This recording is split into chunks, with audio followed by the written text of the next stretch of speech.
আসসালামু আলাইকুম। সবাই কেমন আছেন? আশা করি সবাই ভালো আছেন। আলহামদুলিল্লাহ আমি ভালো আছি। অ্যাকচুয়ালি আজকে আসতে হইল বেশ কিছু বিএনপির নেতাকর্মীর গুলিবিদ্ধ অবস্থায় মৃত্যুর খবর আসলে কেউ প্রকাশ করে না, কেউ বলে না। কেন বিএনপির এই তাজা প্রাণগুলি দিতে হইতেছে? এটা তো বর্তমানে বাংলাদেশে আওয়ামী লীগ নাই। আওয়ামী লীগ বলার মতন কেউ সাহস থাকে নাই, তাহলে রিক্কাটাই করতেছে। আমি বললে তো অনেকে দেখি তো আমার ফেসবুকে অনেক গালাগালি করে এই করে। তারপরে বলতে হবে এটা জামাতের কাজ। জামাত চাচ্ছে বাংলাদেশের নির্বাচনটা আরেকটু পেছানো যাক। পেছানোর পিছনে ওদের অনেক বড় হাতিয়ার, অনেক বড় উপকার। নির্বাচনটা কিছুদিন পেছালে ওদের ক্ষমতার যে মোহটা পাইছে মোহটার ভিতর থেকে বেরোতে পারতেছে না। এটা আমি আগেও ভিডিওতে বলছি। তো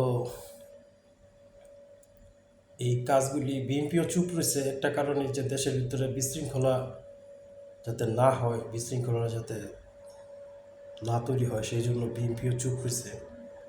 আরেকটা কারণ আছে, আরেকটা কারণ হচ্ছে বাংলাদেশের এখন বর্তমানে আইন শৃঙ্খলা পরিস্থিতিটা ভেঙে পড়ছে।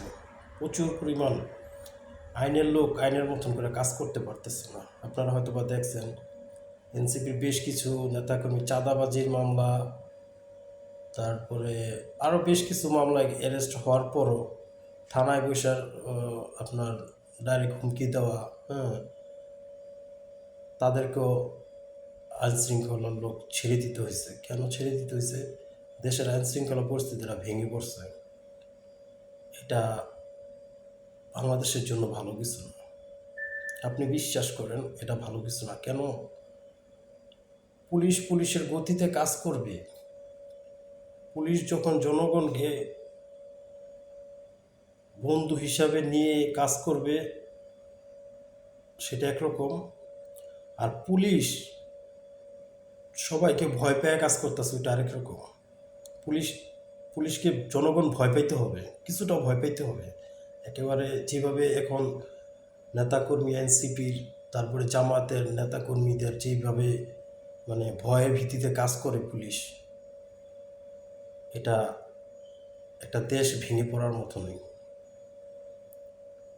তো এনসিপি ছেলেটা দেখলাম ভিডিওতে যে একটা এসআই পুড়ে ফেলছে এই কথাও বলছে। সে পুড়ে ফেলছে, এটা আসলে অন্যায়।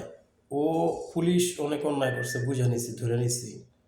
তো ওইটার জন্য আইন শৃঙ্খলাই, ওই আইনের লোকও আছে ওইটার জন্য, ওইটারও বিচার হচ্ছে।